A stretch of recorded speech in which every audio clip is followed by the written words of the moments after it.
హరి ఓం శ్రీ గురుభ్యో నమ. శ్రీ మహాగణాధిపతి నమ. జగన్మాత యొక్క ఆజ్ఞ మేరకు వ్యాసభగవానుడు దక్షారామానికి బయలుదేరి కాశీ నుంచి దారిలో పురుషోత్తమ క్షేత్రము, దాన్నే జగన్నాథపురి లేదా పూరి అంటున్నాం ఇప్పుడు మనం. ఆ పురుషోత్తమ క్షేత్రాన్ని చూడ్డానికని, జగన్నాథుని చూడ్డానికని బయలుదేరి మార్గమధ్యంలో తన యొక్క శిష్యులకు ఆ జగన్నాథ క్షేత్రం యొక్క గొప్పతనాన్ని గురించి వర్ణించి చెప్తున్నాడు. పెద్దలు అనేవారండి, అసలు పూరి వెళ్ళి జగన్నాథస్వామిని చూడాలి అంటే బహుశా వాళ్ళు ద్వాపరయుగంలో శ్రీకృష్ణుడి యొక్క భక్తులై ఉంటే వారు మాత్రం తప్పకుండా పూరి జగన్నాథస్వామి క్షేత్రానికి వెళతారు అని, అక్కడ జగన్నాథస్వామిని దర్శించుకుంటారు అని అంటారన్నమాట. శ్రీకృష్ణ భక్తులకు లేదా విష్ణుమూర్తి యొక్క భక్తులకు ఈ పూరి జగన్నాథస్వామి వారి యొక్క దేవాలయం చాలా ప్రీతిపాత్రమైనటువంటి దేవాలయం. ఇక్కడ పూరి జగన్నాథ క్షేత్రంలో ఆ ఆలయంలో విగ్రహాలు చెక్కతో తయారు చేయబడి ఉంటాయి. అది అక్కడ ప్రత్యేకత. ఆలయంలో శ్రీకృష్ణుడు తన చెల్లెలు సుభద్ర, అన్నగారైనటువంటి బలభద్రస్వామితో సహా దర్శనమిస్తాడు. జగన్నాథుడు అంటే ఎవరు? విశ్వానికి ప్రభువు. ఆ జగన్నాథుడి యొక్క పేరుతో ఆ ఆలయంలో దైవం ఉంటుంది. మనకి జగత్తు అంటే విశ్వము, నాథ్ అంటే ప్రభువు అని అర్థం. అందుకని జగన్నాథుడు అంటే విశ్వానికి ప్రభువు. ఆచారాల ప్రకారం, ముఖ్యంగా హిందూ ఆచారం ప్రకారం భక్తులకు, ముఖ్యంగా విష్ణువు లేదా కృష్ణుడిని ఆరాధించేటటువంటి వాళ్ళకి ఈ జగన్నాథస్వామి యొక్క ఆలయం ప్రముఖమైనటువంటి, ప్రఖ్యాతి చెందినటువంటి పుణ్యక్షేత్రం. ప్రతి హిందువు కూడా ఒక్కసారి అనుకుంటూ ఉంటాడు, తన జీవితకాలంలో తప్పనిసరిగా ఒక్కసారైనా సరే పూరి వెళ్ళాలి, పూరిలో జగన్నాథస్వామి వారిని దర్శనం చేసుకోవాలి అని అనుకుంటూ ఉంటారు. ఒక్కొక్క దేవాలయం ఒక్కొక్క దానికి ప్రత్యేకత ఉంటుంది. మనం తిరుమల అనేసరికి అక్కడ బ్రహ్మోత్సవాలు, అలాగే శ్రీశైలం అనేసరికి శివరాత్రి, సింహాచలం అనేసరికి ఆయన చందనోత్సవం, ఇలాగే ఒక్కొక్క దేవాలయం ఒక్కొక్క ఏదో ఒక దీనికి ప్రసిద్ధి చెంది, ఉత్సవానికి ప్రసిద్ధి చెంది ఉంటుంది. మరి పూరీ క్షేత్రంలో ఉన్నటువంటి ఈ జగన్నాథస్వామి వారి యొక్క ఆలయం లేదా పూరీ క్షేత్రం రథయాత్రకి ప్రసిద్ధి చెందింది, రథోత్సవానికి ప్రసిద్ధి చెందింది. ఆ రథోత్సవంలో 3 ప్రధాన విగ్రహాలను, శ్రీకృష్ణుడు, సుభద్ర, బలభద్రస్వామి యొక్క విగ్రహాలను చాలా గొప్పగా, చాలా అందంగా అలంకరించినటువంటి 3 వేరువేరు రథాల మీద వాళ్ళని ఉంచి ఊరేగిస్తారు. ఈ ఉత్సవం చాలా తీవ్రతతో ముడిపడి ఉంటుంది. చాలా ఎంతమంది భక్తులు వెళతారో ఇసకేస్తే రాలదు. చాలా తొక్కిసలాట్లు కూడా జరిగిపోతూ ఉంటాయి. వైష్ణవ సాంప్రదాయాలకు ఈ ఆలయంతో దగ్గర సంబంధం ఉన్నటువంటి రామానంద స్వామి వారికి ఈ గుడి ఎంతో పవిత్రమైనది. అలాగే గౌడీయ వైష్ణవ మతం అని ఒకటి ఉంది. ఈ మతాన్ని ఎవరు స్థాపించారు? చైతన్య మహాప్రభు స్థాపించాడు. ఈ చైతన్య మహాప్రభు నడియా అని వెస్ట్ బెంగాల్లో, పశ్చిమ బెంగాల్లో ఒక ప్రాంతంలో సంచరిస్తూ ఉండేవారు. గొప్ప విష్ణు భక్తుడు, అనేక గీతాలు రచించాడు శ్రీకృష్ణుడి మీద. ఆయన గౌడీయ వైష్ణవ మతానికి వ్యవస్థాపకుడు.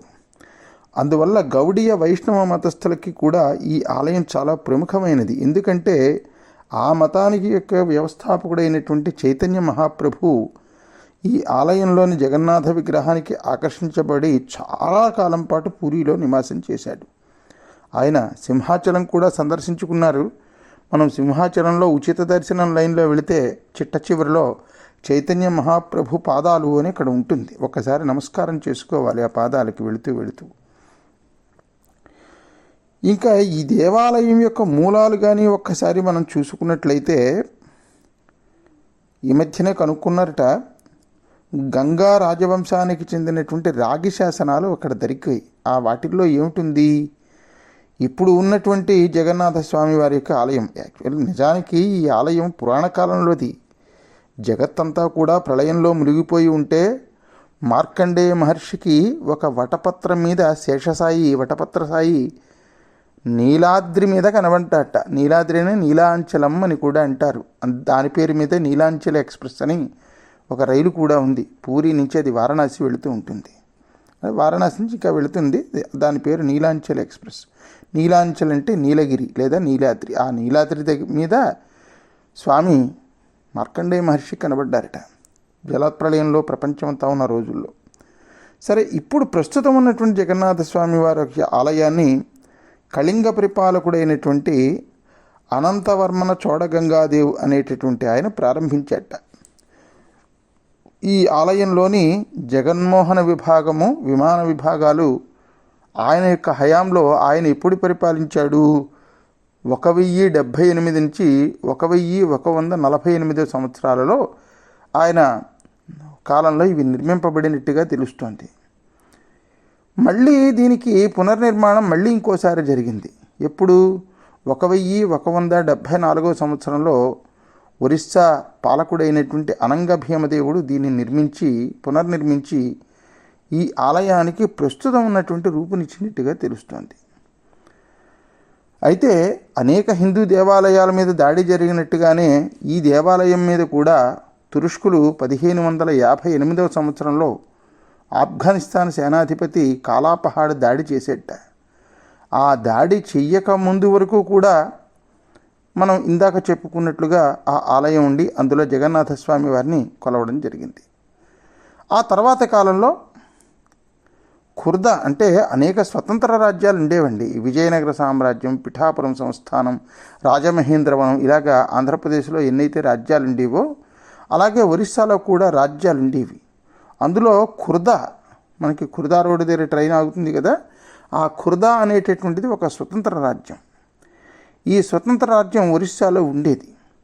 ఉన్నప్పుడు ఆ ఖుర్దా రాజ్యానికి రాజైనటువంటి రామచంద్రదేవు ఈ ఆలయాన్ని తురుష్కులు ధ్వంసం చేసిన తర్వాత మళ్ళీ పవిత్రం చేసి విగ్రహాన్ని పునఃప్రతిష్ఠ చేశాడు. ప్రస్తుతం ఉన్నటువంటి ఆలయ నిర్మాణాన్ని 12వ శతాబ్దంలో రాజా అనంతవర్మ చోడగంగాదేవు మొదలుపెట్టాడు అని చెప్తారన్నమాట. ఆయన మొదలు పెడితే ఆయన హయాంలో పూర్తవలేదు, ఆయన కొడుకు హయాంలో కూడా పూర్తవలేదు. ఆయన మనమడు రాజా అనంగ భీమదేవు అని ఆయన యొక్క పాలనలో పూర్తయిందిట. అంతకుముందు పురాణ కాలంలో ఈ ఆలయాన్ని ఇంద్రద్యుమ్న మహారాజు గారు కట్టించారు. దాని వెనకాతలో చాలా పెద్ద కథ ఉంది. జగన్నాథస్వామి నిజానికి ఏదో మనం ఇప్పుడు అనుకున్నట్టుగా పండితులో బ్రాహ్మణులో పూజించేటటువంటి దేవుడు కాదు. ఆయన గిరిజనులకి దేవుట. నీలమాధవుడు అని పిలిచేవారు అప్పట్లో. నీలమాధవుడు అనేటటువంటి పేరుతో ఆయన పూజలు అందుకుండేవాట. అప్పటికి ఇంద్రద్యుమ్న మహారాజుకి కూడా ఇంకా తెలియదు. అడవిలో చాలా దట్టమైనటువంటి అడవి. ఆ అడవిలో ఒక రహస్య ప్రదేశంలో ఈ జగన్నాథస్వామి ఉండేవారు. ఉంటే ఆయన్ని గిరిజనులు, అంటే ఇప్పుడు మనం అక్కడ ట్రైబల్స్ ఉంటారు కదా, ఆ గిరిజనులకి, అడవిలో ఉండేటటువంటి గిరిజనులకి రాజు అయినటువంటి విశ్వావసుడు పూజించేవాడు. ఏదైనా సరే అప్పటి పూర్వకాలంలో రాజులు నగరాలని, పట్టణాలని, గ్రామాలని, జానపదాలని, అడవుల్ని వీటిలన్నింటినీ పరిపాలించేవారు కదా. ఈ అడవిలో గిరిజనుల రాజు అయినటువంటి విశ్వావసుడు ఒక జగన్నాథుడు అనేటటువంటి భగవంతుణ్ణి పూజిస్తున్నాడు అనే విషయం తెలుసుకున్నటువంటి ఇంద్రద్యుమ్న మహారాజు ఆ రహస్యాన్ని కనిపెట్టడానికి విద్యాపతి అనేటటువంటి ఒక బ్రాహ్మణ యువకుణ్ణి అడవులకి పంపించాడు. పంపిస్తే రాజుగారు చెప్పినటువంటి మాట నెరవేర్చడానికి ఆ రోజుల్లో దేనికైనా సరే సిద్ధపడి వెళ్ళేవారన్నమాట.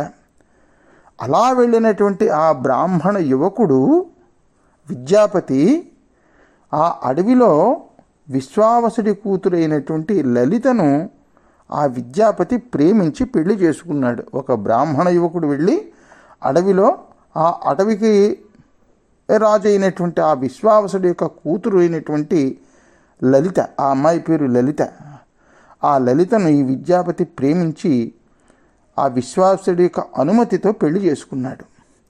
ఎందుకు పెళ్లి చేసుకున్నాడు అంటే ఈ విగ్రహం ఎక్కడుందో వాళ్ళు చూపిస్తారు. ఆ దేవాలయానికి ఎలా వెళ్ళాలో దారి తెలుస్తుంది. అలాగే సరే పెళ్ళైన తర్వాత మామగారు మీరు రోజు ఆ జగన్నాథుడు అనేటటువంటి దైవాన్ని మీరు పూజిస్తున్నారు కదా, నాకు ఆ విగ్రహాన్ని ఒకసారి చూపించండి మామయ్య గారు అని ఎంతో ప్రాధేయపడ్డాడు. పదే ప్రాధేయపడుతున్నటువంటి అల్లుడి యొక్క విన్నపాన్ని కాదనలేనటువంటి ఆ సవరాలు అంటే అడవిలో అనేక జాతులు ఉంటాయి. వీళ్ళది సవర జాతి, విశ్వావసుడిది. ఈ సవర జాతికి చెందినటువంటి విశ్వావస మహారాజు దారి మాత్రం అల్లుడికి చూపించడానికి ఆయన ఇష్టపడలేదు. అప్పటికి కేవలం ఆ దైవాన్ని విగ్రహాన్ని చూపించడానికి మాత్రం ఇష్టపడినటువంటి వాడై అల్లుడి కళ్ళకు గంతలు కట్టి గుడికి తీసుకెళ్తాడు. అక్కడే అల్లుడైనటువంటి విద్యాపతి ఒక బ్రహ్మాండమైనటువంటి చాలా తెలివైనటువంటి ఒక పని చేస్తాడు. ఆ పని ఏమి చేశాడో, తర్వాత జరిగినటువంటి కథాక్రమం ఏమిటో మనం రేపటి భాగంలో శ్రద్ధగా వినేటటువంటి ప్రయత్నం చేద్దాం భక్త మహాశైలారా. అంతవరకు స్వస్తి ప్రజాభ్యః పరిపాలయంతాం న్యాయేన మార్గేణ మహిమహీషాః. గో బ్రాహ్మణేభ్యః శుభమస్తు నిత్యం. లోకాః సమస్తాః సుఖినో భవంతు. సర్వే జనాః సుఖినో భవంతు. హర నమః పార్వతీపతయే. హర హర మహాదేవ శంభో శంకర.